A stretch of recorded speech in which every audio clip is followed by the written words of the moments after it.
Hello everyone! Ayan, good morning, good morning. Ayan, so grabe. I'm so excited po na makatulong sa'yo. Ayan, na makapag-share sa'yo ng tamang kaalaman para po mas lalo ka pong gumaling at higit sa lahat magawa ng tama yung negosyo na sisimulan mo. Ayan, so syempre bago po ako mag-start, magpapakilala po muna ako. I'm Elise Lacerna, dating OFW sa Qatar for 4 years. Ayan, so grabe. Akala ko dati sa pagiging isang OFW doon magbabago yung buhay ko na makukuha ko yung pangarap ko. Pero mali po pala ako. Ayan, so grabe. Ang tagal ko po sa ibang bansa. Good news niyan, wala po akong ipon, kundi puro resibo. Kalyo, ayan. Puro ugat-ugat, ayan. At higit sa lahat, tumanda, nadagdagan po yung edad natin. Pero, to cut the long story short, ayan. So, nakilala ko po yung negosyo natin. And grabe, hinataw ko ng bonggang-bongga. Naging open-minded ako. And good news niyan. And just 4 months lang po na ginawa po yung negosyo natin sa ibang bansa. Part-time. Ayan, nakapag-ipon po ako ng 252,000 pesos. Ayan. Higit sa lahat, nakapag-for good po tayo dito sa Pilipinas. Nagkaroon ng grupo local international. At higit sa lahat, nakapag-travel po tayo sa mga bansa na dati ko lang pinapangarap. Pero sa tulong ng opportunity na to, grabe. Nakapamasyal po tayo sa mga bansa na hindi natin akalaing puntahan. Ayan, so grabe. So kung OFW ka, alam ko ikaw na yung next. Ayan, so ano po ba yung topic natin ngayon? So punta tayo sa topic, okay? So ang topic po natin ngayon ay NLO. So ano po ba ito? New Leaders Orientation. Ayan. So para po ito sa mga baguhan. Ayan, mga baguhan sa negosyo natin, sa opportunity na to, na para mas lalo nilang malaman kung ano ba yung mga dapat gawin.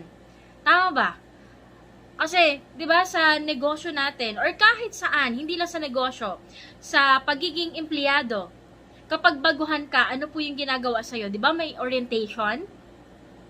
Tinuturo sa'yo, ito yung gagawin mo, ito yung step by step na gagawin mo para ma-finish yung product, para maging okay yung trabaho. Tama ba? So, ang mali lang doon, kasi bakit? Ginagalingan po natin. Ginagawa natin lahat. Pero, ang yumayaman po ay yung boss natin, hindi po tayo. So, dito naman po sa negosyo natin, aaralin po natin. Aaralin, same thing, kung ano po yung ginagawa mo sa pagiging empleyado. Pero, ang good news niyan, walang iba pong magbabago ang buhay. Wala pong ibang magkakaresulta, kundi ikaw po mismo. Yes, ikaw po mismo na nakikinig sa akin ngayon. Ayan. So, syempre, hindi lang to para sa mga baguhan. Most especially, para din to sa mga dati na or mga luma na inuugatan. Ayan. So, bakit nga ba? Para ma-refresh tayo. Kasi hindi naman po lahat ng ginagawa natin ay tama. 'Di ba? Sabi nga walang perpekto sa mundo, siya lang. Tama ba? Ayan, so para po ma-refresh tayo, para maibalik natin yung hataw natin, yung pag-uugali na dapat nating taglayin. Okay? So, ayan. So, ano po ba yung first topic natin? Ayan, so dito syempre, along the way na ginagawa mo yung negosyo, ano ba ito? Unang-unang mong mararamdaman. So, syempre, dyan papasok yung duda. Doubt and fear, yung duda at takot mo. So, ano ba yung duda? Ay, baka scam yan. Baka pyramiding yan. Baka una-unahan lang yan. Diba? May ganun ba? Baka hiwalayan ako ng asawa ko kapag nag-join ako dyan. So, ganun ka rin ba? Ay, baka sayang lang yung pera na nailabas ko. Ayan. So, normal po yan. Normal na normal po yan. Lalo na kung ikaw po ngayon ay dating galing sa ibang company. Like, for example, sa akin, ay baka masayang yung pera ko, ay baka hindi naman mag-grow yan. 'Di ba? May ganun ba? So, pero sinasabi ko sa'yo, normal lang yan. Normal. Kasi concerned ka sa kung anong mangyayari sa'yo. But, ito yung po yung lagi mong tandaan. Kung nag-isip ka rin naman, dapat positive na. So, kung nagdududa ka, na baka ganito, baka ganyan. What if baka ganito. Baka dito ako maging successful. Baka dito magbago yung buhay ko. Baka ito na yung pinaka-last company na papasukan ko kasi dito ako magkakaresulta. Dito magbabago ang buhay ng family ko. Dito ako mabibili yung first car ko. First million. Dito ako makapag-for good. Masarap po ba? So, dapat ganun ka. Kung mag-iisip ka rin naman, dapat positive na. So, kung ang dami mo nang pinagdudahan, di ba? Dahil sa sobrang kaduda-duda mo, wala tuloy nangyayari sa buhay mo. Di ba? So, ano pa? Takot. Natatakot ka. Natatakot ka na walang mangyari sa'yo sa negosyo. Natatakot ka na masayang na naman yung taon, tapos wala pa rin mangyari. Masayang na naman yung effort. Masayang na naman yung pera mo, tas walang mangyayari sa'yo. It's okay. Okay lang yun. Kasi tao ka, kaya ka natatakot. Nakakaramdam ng takot. Pero sabi nga, di ba, conquer your fear. Paano mo malalaman kung hindi mo susubukan?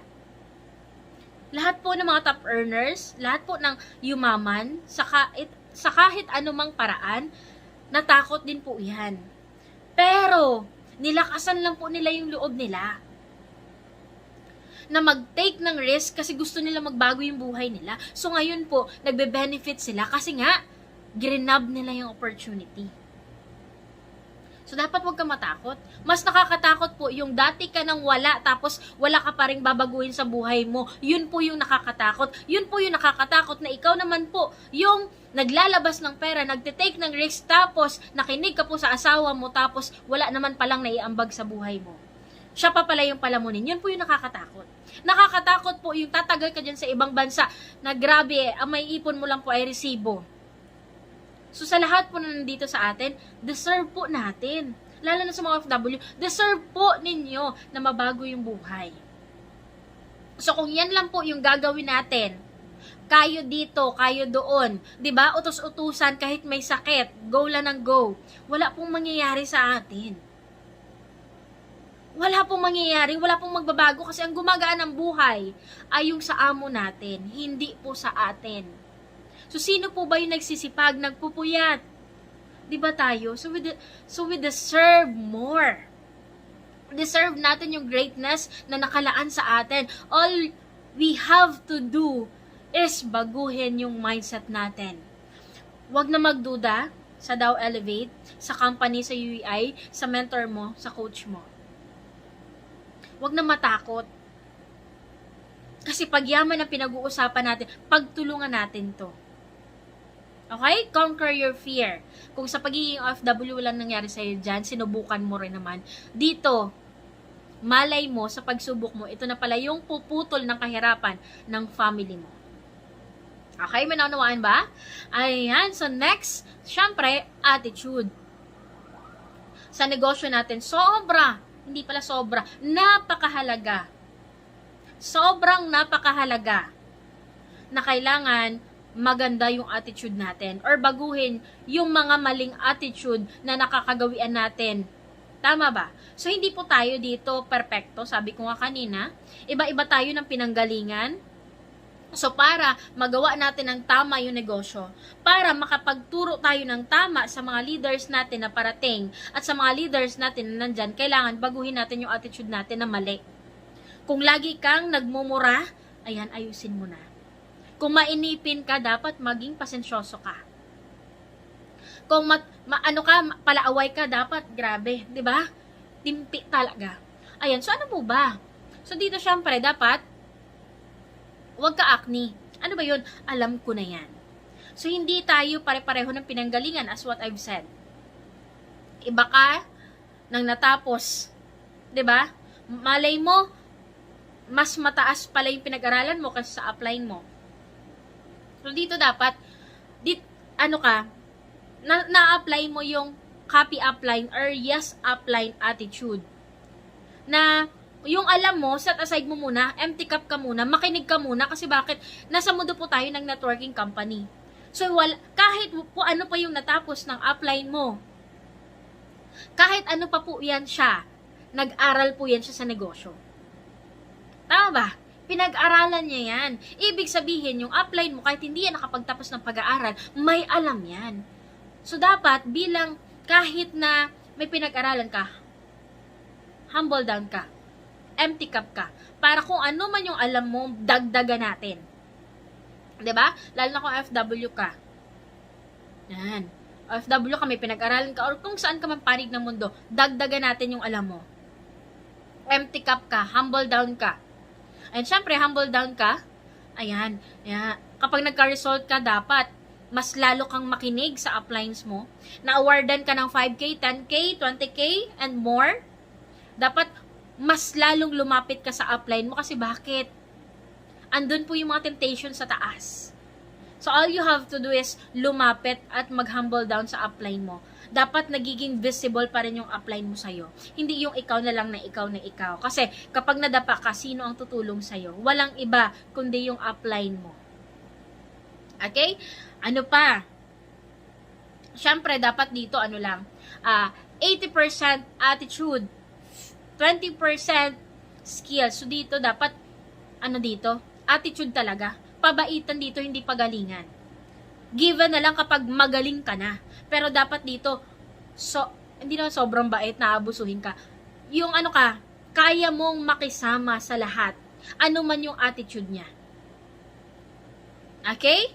So, dapat baguhin ang attitude. Ano pa? Next, belief. Ayan. So, syempre, kanino ka ba una-unang maniniwala? Syempre, sa company. Sa Dow Elevate, sa UEI, sa Mother Alliance natin, lalo na kay Upline RTD sa may-ari. Kasi hindi po tayo mabubuo ng ganito kung wala po silang plano para sa atin. Hindi po magiging maganda yung patakbo ng company kung yung mga may-ari, yung company ay puro sarili lang iniisip. So, iniisip po nila tayo na mas matulungan pa nila tayo, na mas marami pa pong mapayaman sa baba natin. So, dapat maniwala tayo sa kanila ng buong-buo. Okay? Ano pa? Maniwala ka sa upline mo, sa taong nag-invite sa'yo, sa taong nag-guide sa'yo. Ayan. So, syempre, diyan papasok yung a-advisean ka, imo-motivate ka, i-challenge ka. Pero, sinasabi ko sa'yo, kapag meron kang uplines na nag-challenge sa'yo, minsan nasasaktan ka sa sinasabi niya, tanggapin mo, AAA, accept, adapt, and adjust. Kasi bakit? Wala pong gagawing hakbang ang mga uplines natin, coaches and mentors natin, na hindi po makakatulong sa atin. Napagdaanan na kumbaga nila yung mga bagay na napagdaanan mo na. Ay, mapapagdaanan mo pa. So, dapat kailangan maging grateful and thankful ka kasi merong taong nag-a-advise sa'yo. Nagsasabi sa'yo ng totoo kung ano ba yung dapat mong gawin. Ayan. So, huwag kang magtanim ng hatred sa kanila. Dapat grateful lagi. Kasi para sa akin, personally, mas okay pa sa akin na pinagsasabihan ako, pinapagalitan ako ng upline ko, ng mentor ko, ng coach ko. Dahil ramdam kong concern siya kesa sa binabaliwala ako at walang pakialam sa akin. So, okay lang ba? Sa lahat na may mga uplines pa at may nag-guide sa kanya, okay lang ba? After ng training na to, ng video na to, sabihan mo yung upline mo, thank you upline, I love you.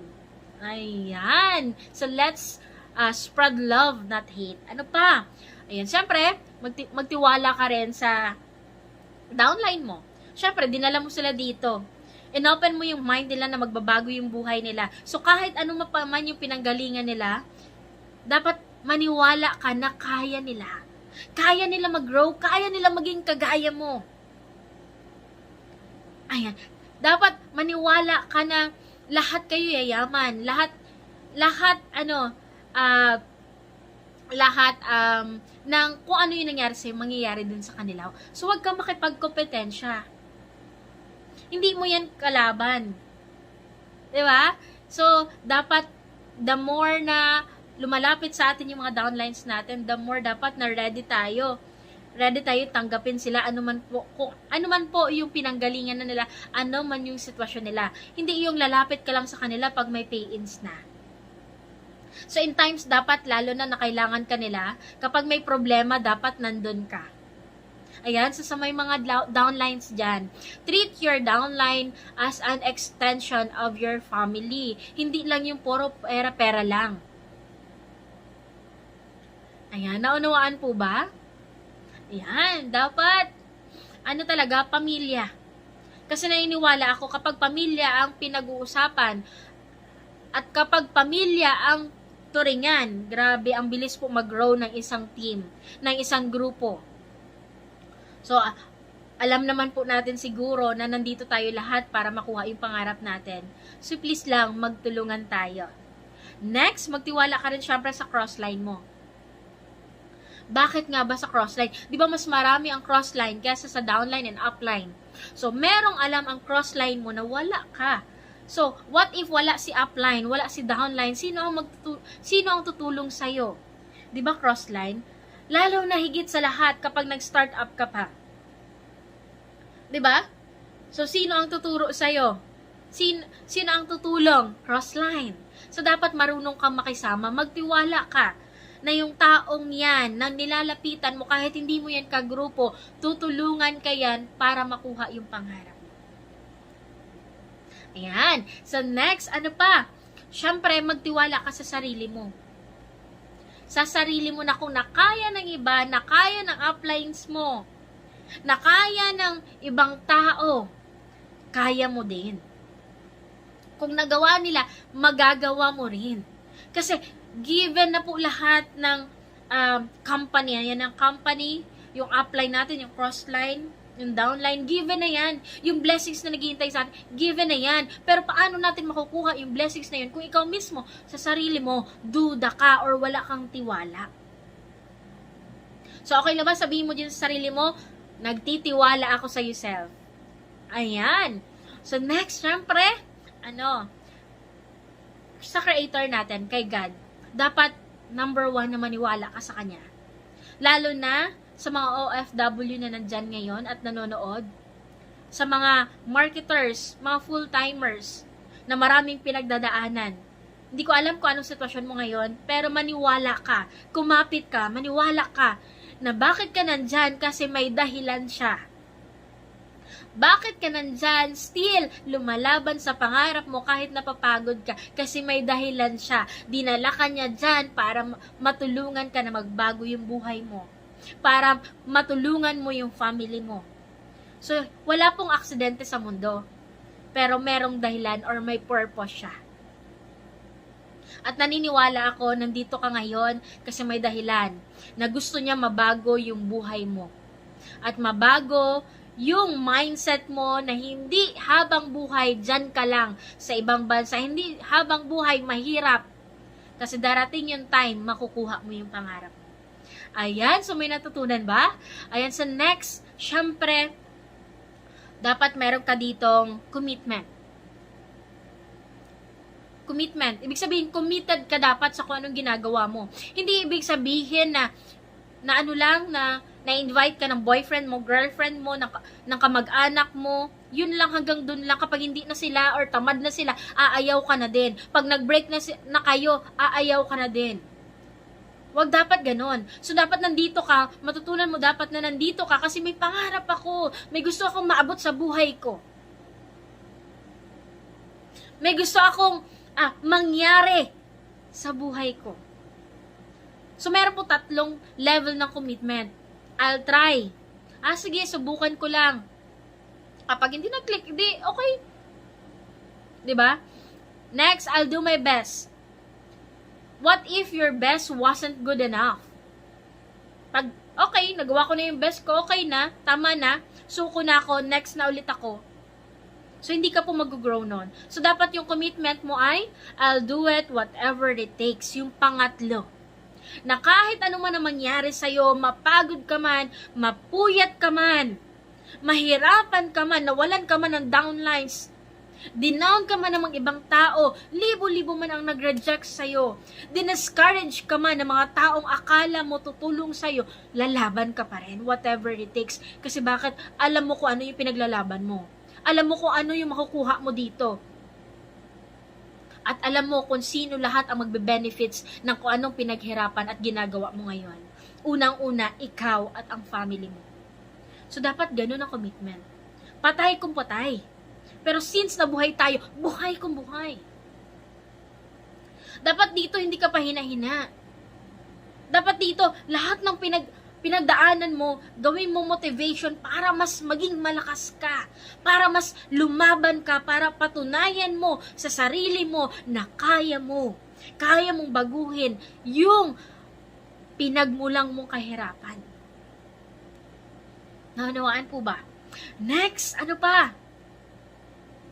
Discouragement. Ayan. So, dito na tayo. Grabe. Discouragement.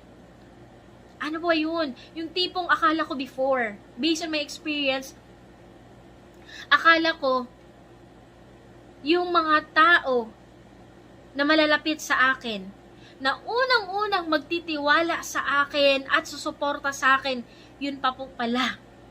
Yung hindi ako pinaniwalaan. Diniscourage ako. Ayan, so, kwento ko lang, nasa ibang bansa po ako. 6 po kami sa magkakapamilya, sila po yung nagdala sa akin doon. Na-involved po ako dito sa networking company. Nakita ko kung gaano kaganda. Pang 11 na po ito na-invite sa akin. Pero, ang ginawa ko, sabi ko, paulit-ulit na dumadating, paulit-ulit na bumabalik, bakit ako paulit-ulit na ini-invite? So, naniwala lang ako kanina kay God.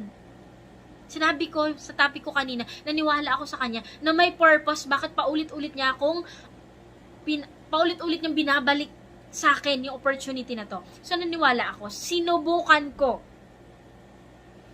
hanggang sa ginawa ko. Hanggang sa pinaalam ko sa family ko. Ano ang sabi sa akin? Diniscourage ako. Ang sabi sa akin, Ilis, ang tanga-tanga mo, ang bobo-bobo mo. Ilis, kapag ginawa mo yan, itatakwil ka namin. So, gaano po kasakit sa akin yon bilang na ako yung nangangarap, tapos i-discourage ako ng family ko. Pero, ano po yung ginawa ko? Ginawa ko po silang motivation para mas magpatuloy, para mas patunayan na kaya ko. So, dapat ikaw ganun din. Hindi ko alam kung sino yung mga nagda-discourage sa'yo, may mga kumakausap sa'yo. So, please lang, kung alam mo naman na hindi yan makakatulong sa'yo at basura yan, negative yan, chismis yan, walang nangyari sa akin dyan, walang nangyari sa kaibigan mo, sa magulang, or kung sino man yan, please lang, itapon mo, ilabas mo. Huwag ka magpa-discourage, ipaglaban mo kung ano yung nasimulan mo. Kasi lagi mong tandaan, hindi man nila nagawa, magagawa mo. At higit sa lahat, kung meron ka mga kaibigan na nag-discourage sa'yo, na walang mangyayari sa'yo dyan kasi galing na ako dyan, tanungin mo lang lagi, ano ba yung ginawa nila sa gagawin mo? O dapat, paglaban mo yung pangarap mo. Okay? Next. Excitement. Ayan, so syempre, dapat excited ka sa kung ano yung mangyayari sa'yo dito. Dapat nakikita mo na yun every time, every morning, pagising mo pa lang. 'Di ba? Maging grateful and thankful tayo. Hindi lang syempre sa negosyo, sa buhay na meron tayo ngayon, sa pinahiram na buhay, na yes, Lord, thank you so much kasi nagising ako. Yes, Lord, thank you so much kasi magagawa ko na naman yung pangarap ko. Dapat grateful ka lagi, maliit man or na bagay or malaki. Ayan, so syempre, lalo na nandito tayo ngayon sa Dow Elevate. Na grabe, kahit na nasaan mang panig tayo ng mundo, through online marketing, magagawa na po natin yung negosyo. Makakapag-ipon na tayo. So, dapat magiging excited ka sa kung ano ba yung mangyayari. Makukuha mo dito yung first car mo, first million mo, first house and lot mo, maraking grupo makapag-travel sa ibang bansa. So, dapat excited ka. Minsan kasi, kaya lang naman nanghihina yung isang distributor kasi bakit? Puro negative yung pinapairal. 'Di ba? Puro negative. Imbes na ma-excite ka sa kung ano yung mangyayari sa'yo, nako. So, dapat wag kang ganon. Dapat lakihan mo yung psychological wallet mo. Na dapat ito yung mangyayari sa akin, ito, yung law of attraction na tinatawag. So, syempre, yung law of attraction, sabayan mo ng action para maging totoo. So, wala naman pong magic. Charan! Abracadabra, may pera ka na, andyan na yung pangarap mo. So, dapat trabahuin pa rin natin. Ayan, may natutunan po ba? So, always be excited. Ayan. So, syempre, dapat wag naman yung ubus-ubus lahat. Dapat, syempre, neutral ka lang. 'Di ba? Na para may itira ka para bukas, para powerful ka pa rin. Hanggang sa lumaki yung network mo. Hanggang sa marami ka nang natulungan at nakuha mo na yung pangarap. Next, focus. Focus ka syempre sa negosyo na meron tayo ngayon. Huwag ka na dapat tingin pa sa kabila, kanan. Ano pang networking na inaalok sa'yo. Focus ka sa Dow Elevate, sa kung anong binibigay niya sa'yo. Kasi bakit? Naniniwala po ako, kapag ikaw po yung taong patalon-talon, okay, yung tipong masyado kang wais, na ito nang gawin ko, may mag-vitaminus ako. At kung ano-ano pa. Ano-ano pang networking. Dito kasi, para at least kapag hindi ito nag-grow, ito na naman, ganun. So, wag ka dapat ganun. Dapat, focus ka, dapat meron kang laser focus. Na, yun, ito yung gagawin ko. Ito yung mangyayari sa team ko. Ito, wala nang tingin-tingin. Dapat ganun ka. At the same time, syempre, focus ka sa kung anong sinasabi at tinuturo sa'yo ng upline mo. Kaya minsan siguro, maraming distributor na ang tagal-tagal or ang bagal-bagal sa kung anong ginagawa nila or sa result nila. Kasi bakit? Tinuturuan na nga, iba pa rin yung ginagawa. Hindi nakikinig. So, dapat focus ka. Focus ka syempre sa network, wag dapat sa jowa, 'di ba? Lalo na kapag nagte-training, may training, lalo na sa Zoom kasi nasa online na tayo more on, 'di ba? So dapat focus ka dun sa kung anong sinasabi ng speaker, hindi dun sa maganda at pogi. Focus ka sa goal mo.